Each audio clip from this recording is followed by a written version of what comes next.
What's going on, everyone? Today we're here with Miss Diane Corns. Now, how I found out about her channel, YouTube does a lot of suggested videos. So she was speaking about culture vultures, and it caught my attention because most of you know I cannot stand culture vultures. And Diane made a pretty good video about two culture vultures, one named Whoa Vicky, and the Cash Me Outside girl, which her name is Danielle Bergoli. But I wanted to talk to her about that today. And also she talks about cryptocurrency, and a lot of black people are starting to get into that. So Diane, thank you for joining us on the show today. Thank you for having me, Phil. I'm so excited to be here. All right. So Diane, one thing I found out about you when I was just doing my research was that you live in South Africa. I do. All right. I definitely. Which is a great thing that you're in South Africa. So originally you were born in the U.S., correct? Of course. I was born in Duval County, Florida. Oh, Florida. Shoot, Florida. Florida is where it's at for a lot of people, for sure. Man, hurricane season about to come up. I don't even want to think about that. That just be on my mind all the time. Right. Yeah. There are no hurricanes in South Africa, thank goodness. Just cold and hot weather. So I've been escaping a lot of trauma lately. Yeah, I know. So, now let's talk about culture vultures here, because that is something that gets on my nerves. When you made the video about culture vultures, tell me what got you to say, you know what, I got to speak out about this.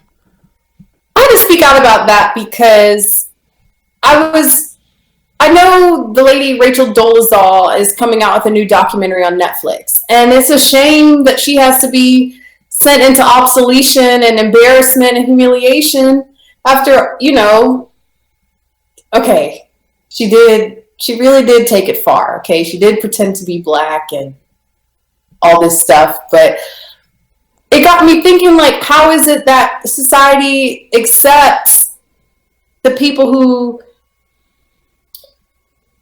use the fact that they are quote unquote black to do derogatory and defamatory and negative things, but you can't accept someone who actually held himself in high esteem and was actually working towards a cause. So that's what made me speak out. There's nothing wrong with people wanting to do things that black people do. Okay. Hey, more power to you. But where I draw the line is where you think by acting ghetto makes you black. That is an insult to black people. Meanwhile, we had a lady who, I believe she genuinely felt like she identified with African Americanism for whatever it was worth. Despite her lawsuit, I know Rachel Dolezal had made a lawsuit as a white person against, Howard University, that they were not giving her certain opportunities, and she did that as a white person. And it was questionable when she filed the lawsuit against Howard University for discrimination as a white person. Rachel Dolezal did that. My point of making that video was saying how people rejected Rachel Dolezal for wanting to identify as African American, and she was carrying herself with the high esteem and integrity, and she was working towards beneficial causes for minorities. Okay, what was she working with the NAACP, the head of the NAACP, and other stuff that was contributing to working towards helping disadvantaged minorities and progressing in society. Then you have these little young girls that are underage. All these girls on social media are underage, first of all, and they're out here portraying themselves as ghetto and foolish, and therefore they get to identify themselves as black. That's disrespectful to African American people. If you want to identify as black, there's nothing wrong with that. But just because you want to act like a hood rat doesn't make you black. Okay, that was my big issue, is people who want to identify as black and they're not doing anything to contribute to society, and they're not dealing with any kind of day-to-day struggles, but they want to act trashy and foolish and dismiss their behaviors as black, as if that is a summation of what black people are. That's very disrespectful. So that was my thing: is how does the world endorse and accept people like Whoa Vicky and give record deals to people like Kesh Malthot, but then you can't even accept and give credibility and give credit to Rachel Dolezal, who's been here to help. Yeah, well, let me piggyback what you were saying about Rachel Dolezal. I originally, made a video when the white people was the one that outed her. It wasn't black people. Right. Because white people was like, I know why they outed her. It's like, how is it that a white woman wants to walk away from all this white privilege and she want to masquerade herself as a black woman and be discriminated against? Like that, they couldn't believe that. They were floored by that. Okay. And it's not that Rachel Dolezal was out here being the biggest person against racism and white supremacy, but she did work at the NAACP. And when I made my video, unlike, some, not all people, I looked into what she was doing, and she actually was working with the black children and also, Hispanic children as well. She was had a African studies class at the local college. So she was actually doing something, and you're right. She wasn't out here acting like a hood rat. I agree with that. So I said, listen, if I'm going to deal with a white person and want to act black, I'd rather have Rachel Dolezal any day over the other two that you're talking about. And at the time period, you had some, not all, but some sisters was mad. Well, she was taken away from what black women, they should have got, and she was lying, and she was this, and she was that. And some people say, look, well, I'm cool with what she was doing, but I'm not cool with her saying that she was black. Right? And she, like I said, in my opinion, she didn't have to say that she was black. I mean, if she wanted to appreciate black culture or whatever, that's on her with that. At least she wasn't disrespectful with it. Now, let's talk about Whoa Vicky and this Cash Me Outside, right? Me to this damn y'all broccoli chick. Catch me outside, nah, bitch. Catch me in the studio. How about that?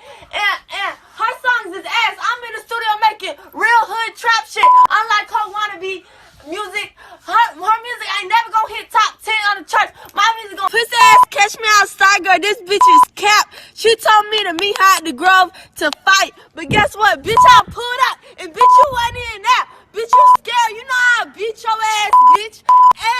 And you know that my music better than yours, and that's why you use a writer and I don't, bitch. Bitch, you see my view? Bitch, you broke. I'm a billionaire, bitch. You broke as fuck. Whoa, don't walk in front of her. You wanna run somewhere? Let them talk. Ain't gonna be nothing like that. But hey, put your shoes on. Why don't you put your bag down? Tough stuff? Put your bag down. Tough stuff? Ain't nothing wrong with everything's right. Yeah, that's what I'm saying. What's up? Come on. Hey, what's hey. up? Do something. You're 18. Hey, stop. They ain't gonna do that like that. Come on, what's up? No, That Whoa Vicky to me is worse than the Cash Me Outside. I mean, she is, like you said, the hood rat of the hood rats. She is. And yet she will get more notoriety than a black girl that acts in the same way. Yeah, she'll get more notoriety than a black girl who ends up at Harvard, which is the unfortunate part. She is classifying herself as black because she's doing the stereotypical black things. Okay? The stereotypical things don't mean that is what all black people do. It is, when I say stereotypical, I want to say that is what is portrayed in the media. That is what is portrayed in the movies. That is what is portrayed for the ignorant people who don't know black people to know that we do know better and we do better. When I say stereotypical, okay, it doesn't mean it's a reflection of black people. So it's a reflection of her ignorance. What she's doing is that she thinks she can get on the internet and talk crazy, talk with the crazy vernacular that's outdated. She can look stupid, do her hair crazy, get long nails. Those things don't make you black, okay? And I'm a strong believer. I always say, like, I mean, I've said it before in my videos, and I don't want people to attack me. Race, to me, to a certain degree, is a social construct, okay? When you bring race into an equation, it's been used to classify people, okay? And over time, that is the way society has been structured, is the systemic racism. It's a social construct. The color of your skin was supposed to predetermine how your life would turn out. It's like a watered down version of a caste system. But when I see someone out here portraying themselves as black in the most ignorant way, with nothing to contribute, nothing positive going for themselves, I find it very disrespectful. Ugh. Well, let me ask you a question. As a black woman, okay, and you see the Cash Me Outside girl got a deal with Atlantic Records, right? Acting like say I could find a female right here in Houston act the same way and authentic with it, right? And definitely can rap better than her any day of the week. But yet that girl won't get a record deal from Atlantic Records. Or Woe Vicky is getting deals. You know, Cash Me Outside was getting $40,000 for appearances. But yet a black girl right here in Houston who's truly that way, that's just her, she couldn't get that $40,000 for appearances. So as a black woman, how do you feel to see white females just doing some ratchetness, and yet they will still get higher than a black woman that's genuinely may be that way? I feel like this. I feel like it's more upsetting to me to know in reality that this young girl who's acting ghetto, acting that way will get ahead faster than a girl who's made it, a black woman who's made it out of that, worked her way out of a situation like that. Okay? There's no use in comparing two girls who are acting ghetto, because there's no, what is the perks of being ghetto? You know, okay, so one is acting and one is really from the hood. Yeah, so you know what I'm saying? Like one is from the hood, one is black and is from the hood. She's not going to get that record deal. We know that already. The worst part is the Catch Me Outside girl is getting more accolades and collecting more money than the young black woman who works her way out of that situation. You understand? I understand it completely, but you know, that's why the thing is, I think black people in general, male and females, because the Cash Me Outside girl has been propped up by black people in general. I say most of young people, not older people. Right. Because if we were like we were, let's say in the 80s and 90s, Cash Me Outside or Woe Vicky, all these little culture vultures that try to play games with the black community, we would have shut them down. But now today they let anybody in. That's why no one respects black culture, is because we don't protect it. Like you look at Asian culture, let's say it's Chinese, Japanese. They're not going to just let you come in and just wear their traditional clothes and try to think you're going to speak like them or whatever. They'll shut you down because they're protecting their culture. Yes, yeah. I do speak Japanese though. Oh, well, shoot. I'm just playing. I do speak Japanese. Well, you speak Japanese, more power to you, because you ahead in life on that. But I guarantee you, even though you speak Japanese, they wouldn't let you in over there talking about you Japanese. All of a sudden, you're going to just rock their culture. I know better than that. You're right. The only person who can get away with that is Pharrell. For real. Yeah, I like Pharrell music. He good with the music, but you know, they're not, like say, I think it was Katy Perry. She tried to wear a kimono, they shut her down. Yeah. She apologized. People are very protective of their culture. But this is such an elaborate topic, right? Race versus geographical location. See, what's happened is our culture is somewhere lost in Americanism, right? Like I can't even elaborate on all this in one segment of our interview, but most people's culture identifies with their geographical location. Like I said, Asian culture. Okay, that's in Asia. Okay, so then you have American culture, and you have Indian culture, which is in India, or African culture, which is in Africa. But what happens to Black American culture? We are part of the United States of America, and people feel entitled to bite off that and popularize it and glorify it and use it to their advantage and sell it and remake it. So there is no like it's hard to make a cultural boundary around something. We're in the same geographical location as people who have just dominated. Does that make sense? Like, I don't want to just. Does that make sense, Phil? Yeah, I hear what you're saying. You're saying basically it's easier to protect your culture when you're not in the U.S. Versus, let's say, if you're actually in the U.S. But I beg to differ because let's say like Jewish people. No one is copying and doing what they're doing. I mean, Jewish people protect their culture. You have Chinatown or Koreatown right here in America, and they protect. Do what? Jewish is a religion. It's not like it's not a skin. I understand. Okay. Well, we talking about cultures here because anything can be a culture. We're not talking about a race. Because yes, you want to go with race, then those who call themselves the Jews, so-called Jews. I mean, that could be any color. They could be white, black, whatever, right? Yeah. But we're in America. When you say Jewish people, they're mostly talking about white Jews. We know this. So that culture, for instance, it is a culture for them. They would take issue with somebody just trying to come in and just doing the worst of their culture. They would be insulted by that. Asian people, whether it's Korean, Japanese, Vietnamese, whatever, they'll be insulted by that. But we as black people, we celebrate non-black people doing the worst of our culture, and we think it's funny. We think it's awesome. Yeah, it's true. But one thing about it is we also, I think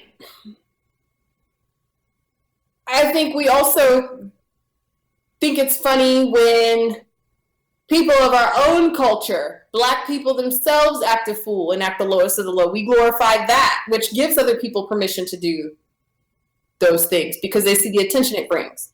Sometimes. Now, I'm not blaming this. I'm not even trying to get into the argument where I blame black people for the reason other people sell culture.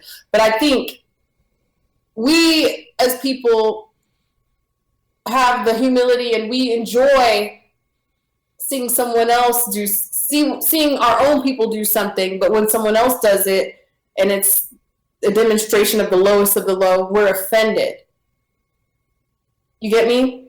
I get you, but I don't think we are offended because if we were truly offended, then Whoa Vicky and Cash Me Outside wouldn't really hardly exist. If we were truly offended, because we would have shut them down, we wouldn't laugh at them, we would go in on them on social media, like Rachel Dolezal. We would have gave them the Rachel Dolezal treatment. Anybody that did it, we would have gave them the same treatment, and they're not getting that treatment. Question. That brings me back to my number one question. Why are we offended when Rachel Dolezal is acting like a good person, like a good person who wants to help, and these other girls are out here wilding? Like, can you maybe explain that to me? Because I'm still lost on that. Like, well, the only difference that what the argument is going to be is Whoa Vicky and Cash Me Outside. They never said they were black. Said she was black. She masqueraded and deceived people that she was black, but she was really white. And then the argument is going to be was she possibly took scholarships that were meant for black women, and she masqueraded herself to take that from black women. That's usually what I'm just thinking about the arguments they're going to present. Now, that's a legitimate argument to say, well, Whoa Vicky. Go ahead. I have a video on my page right now where Whoa Vicky proclaimed she was black. She's done it several times. Whoa Vicky has said, "I'm black. I'm black, honey. I'm black." She said that. Well, she said, I don't really follow them culture vultures like that. I mean, Cash Me Outside has never said she was black. That one never said it. So maybe that's just one argument. But at the end of the day, I think that it should be more offensive to black women and girls that especially them other two, what they're doing. Yeah, I guess it's just time to elevate over all that stuff. Maybe it's just not cool anymore. Maybe once people like that start catching on to culture or our culture and start adopting it, maybe we're supposed to be on to the next thing. Maybe it's just not cool anymore. Because create the culture, right? Because when I the way when I was growing up, the thing was, whatever, if white people are saying it, then now it's lame. That's how we was. So if we had a particular slang, right, and then all of a sudden white people learn what it was, say, oh no, we can't use that no more because now they know it's lame as hell because they know it. So then we would change it up, and that's how we always did. We would change it up, but then I remember it got to a point around the millennial generation, they just stopped changing up everything, and now all of a sudden white people knew all the slang. White people knew the dances. White people knew everything now. And it's like that. I really feel the millennial generation dropped the ball when it came to code switching constantly when it comes to our culture. Yeah. But if I had my say, I think I'm going to sound super annoying and maybe people are going to hate me for this, but I think it's time for our culture to stop worrying about trend setting and being cool and elevate our culture to being the most educated, the most powerful, and the most, hardworking, and just move on with that. Leave all this play stuff to the birds now, because we see where people's mind is at. Like where does that get us? Creating the newest trend, creating the newest slang. It makes a couple people rich, but I think our motivation and our dedication and our new culture needs to be sophistication at this point, because everything else is just, where does it leave us? Well, Diane, let me tell you just some reality here. None of us are going to have time for that because what's going on here in America, it's like, from them shutting you out of businesses to lynching you to, the police pulling down women, a black woman's dress to showing her breasts, to, shooting you 30 times. Even black folks not going to really have time for that, the route things are going. And that's why I always promote, hey, we need to create businesses. We need to create families and build good, families within our community, because that's the only thing that's going to keep us together. And also, like I said, we need to protect our culture at all times, and don't think that's black culture. Like I said, for me, I just think it's offensive. I just really believe it is.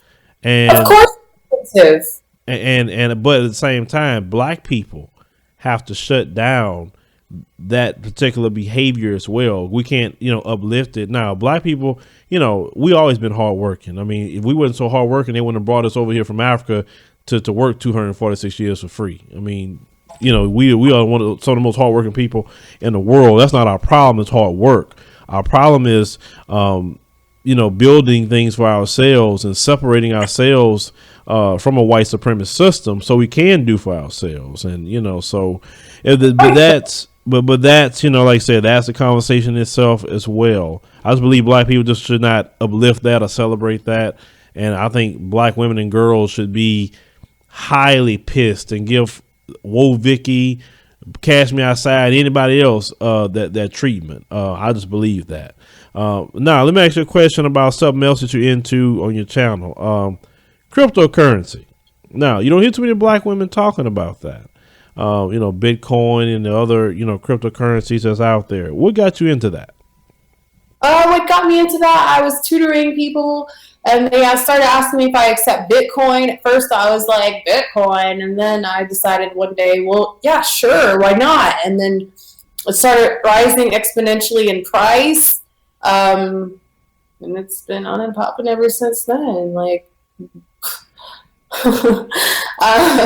Bitcoin went from like $100 in 2015 to $20,000 at the end of 2017 per coin, and that's what really got me involved in like the cryptocurrency space. Before that, you just set up a wallet and be like, okay, whatever. You don't really study what cryptocurrency is. You just think of it as some oddball form of payment, and you don't really think about it. And then when it starts raising crazy, you're like, oh, what is this? Like, what am I even involved in? And that made me question the cryptocurrency space and start making me observing it more.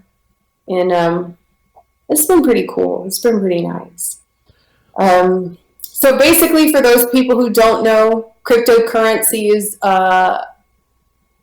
It's not underpinned by any assets, any traditional assets like gold or anything like money is or anything. So it's basically a decentralized store of value on a blockchain. A blockchain is a decentralized ledger. So it's a way to keep track of ownership of assets. Okay. And it's just really cool to sit back and watch something so new just kind of unfold before my eyes more than anything. The market's very volatile, okay? So at the beginning of 2018, I watched the Bitcoin go from $20,000 to just about $5,000 at some point in time. So I don't advise people to get into cryptocurrency if you want to get rich quick just because of other people's get rich quick stories. All right. But if you have the extra money to spare, if you have other secure investments that you're already tied up in and you happen to have extra money to just fool around with, cryptocurrency is a fun space to play in. Some people compare it to the .com bubble. Just remember, just as much money to be made there was money to be lost as well. So I'm not gonna come up here and like sell people a dream of what crypto and Bitcoin is, because I don't want to be responsible. Someone throws all their money in there, and then it doesn't work, but it's fun. If you're into technology, it motivated me to learn how to code blockchain,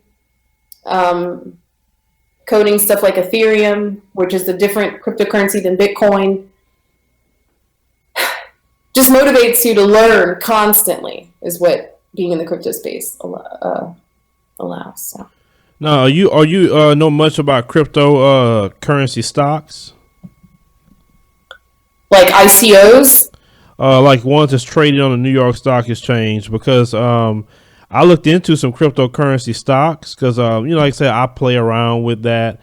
So like I said, I sold off, some things I had like in one little company, and then I bought for instance, one is called Advanced Micro Devices Incorporated, and another one is called Riot Blockchain Incorporated. You know about those two companies? Okay, no, I don't know about those two companies, but I do know that I bought into IBM because they were also creating their own blockchain. But there's so much out there. I don't know everything. So tell me about it. Yeah, well, I did the research about the 10 most talked about cryptocurrency stocks.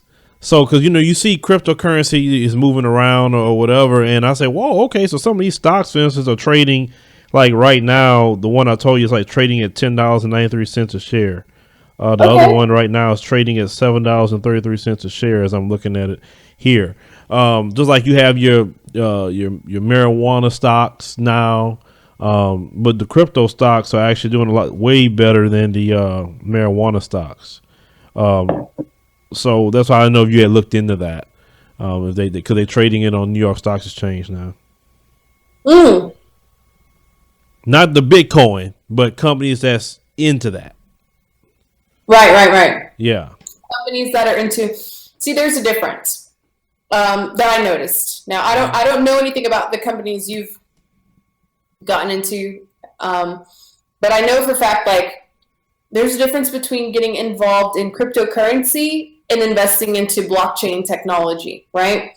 So, like, I think what was the name of the company you just mentioned? Well, they got one called Riot Blockchain Incorporated. Right. And they say intends to gain exposure to the blockchain ecosystem through targeted investments in the sector. Okay, exactly. And its primary focus is Bitcoin and Ethereum blockchains. Right. Okay, so what happens with stuff like that is cryptocurrency is a space in its own. So people are creating coins every day. Like it's unbelievable. Honestly, you have to be careful if you're new to this space because everybody's going to sell you a dream now. Not on the New York Stock Exchange or any kind of stock exchange that's highly regulated. So they obviously have to have credibility, Phil. So whatever you've gotten into has to have some legitimacy already. But like when you get into cryptocurrency, that's very unregulated. So you can buy coins and Some of them will just be worthless. Most of them will just be 90% of them will just be worthless. When you get into like investing in blockchain, that goes beyond the actual cryptocurrency. You're not buying the cryptocurrency. You're buying into the blockchain technology. Blockchain technology will be used beyond cryptocurrency. Blockchain technology's biggest, most viral experiment was Bitcoin.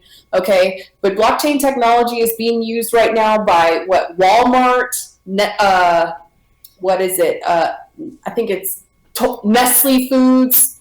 Don't get me wrong. I think it's Nestle or one of these big food companies are using it also to track food from the farmer to the actual point in the shelf in the store. See, blockchain technology in itself basically tracks ownership, okay? And it does it in such a way that's more efficient, supposed to be more efficient than the way that is already set up. Okay, so the technology is what you're investing in. Blockchain technology in the future will possibly be used to log bank transactions, possibly, or ownership of real estate, or anything that logs ownership transfer is what blockchain is going to be used for. Which is why we use blockchain for Bitcoin, because as we're trading, we're logging all those transactions on the blockchain. But yeah, I think for sure blockchain technology is around to stay for a long time. So any stocks that you buy into that are investing or working towards capitalizing on and building on and improving blockchain technology is a good idea. Well, yeah. Also, like for instance, you have YouTube, for instance, and it's heavily, regulated. You want to say that, or whatever. But when you have sites like DTube, for instance, and of course you got to get your Steemit account first, and then you get on DTube. No one could take your content down because it's on blockchain. Yeah, I'm on DTube, by the way. On YouTube at Diane Corns. I'm on Steemit, Diane Corns. Oh, okay. But anyway, yeah. Because like I said, somebody put me on to Steemit, and I said, "What is that?" So I got into it, and then like I said, you got to create your account, whatever. Got that approved, and then I said, "Okay, this is pretty cool." I said, "Well, this is one area they can't take your content down at least." And they say that once if Bitcoin could get more popularized, they say it'll probably be a big competition against sites like YouTube, because what really keep people on YouTube is the exposure for one, and then the monetization. That's really what keep people on YouTube. I mean, if you take that away, then YouTube's done. Yeah. I mean, if DTube and Steemit work out the way people planned, then yeah, it is great to get on early, because you can build your following now rather than competing with the masses. But it's just so hard to tell. And then also understand people in this industry right now, even DTube and Steemit, are thriving off non-regulation. But you also have to understand the government every day is working towards regulation. We are not above the law just because the industry is unregulated, okay? A scam is a scam. A Ponzi is a Ponzi. A pump and dump is a pump and dump at the end of the day, and all those things are illegal according to the CFTC and SEC, which is our regulatory standard in the USA and whatever goes across the world. So in cryptocurrency, it is very easy to capitalize on an unregulated market, but it doesn't always last long, because even though the market is unregulated, what regulators are doing is setting examples and molding the regulation out of what people are doing now. They want to see kind of how far people are going to go and what kind of rules they need to set. They want to see, what is this blockchain technology all about? What is this cryptocurrency space all about? And then that helps them make the rules that restrict people from being advantaged on things that are unethical. So right now, I know DTube is unregulated, but at the same time, that doesn't stop people from posting copyrighted material and stuff like that. So it works to some people's advantage, but someone like you who's a well-established YouTuber, imagine if someone else just gets popular and starts capitalizing off your content. Right. Yeah, that makes sense. Yeah, it definitely makes sense. Well, the government want to be in control of everything on a good day. So if they see somebody just That's why they want to control the internet. I mean, because they feel the internet is too unregulated, because they want to control. Some countries they want to control and shut down websites, and they do that. But here in America, people just kind of lose their minds. You talking about regulating their internet? They already pissed off about the net neutrality thing that was lost. So outside of all that, Diane. Wait. I'm sorry. Hey, the CFTC is paying snitches now. You heard? So the snitches, if you catch somebody doing a pump and dump scam, you can get paid by the CFTC to report them. Just throwing that out there. I'm not a snitch, but if you're hard up for money, you might want to get some money and snitch. Diane, you say you're not a snitch, but you telling people how to snitch.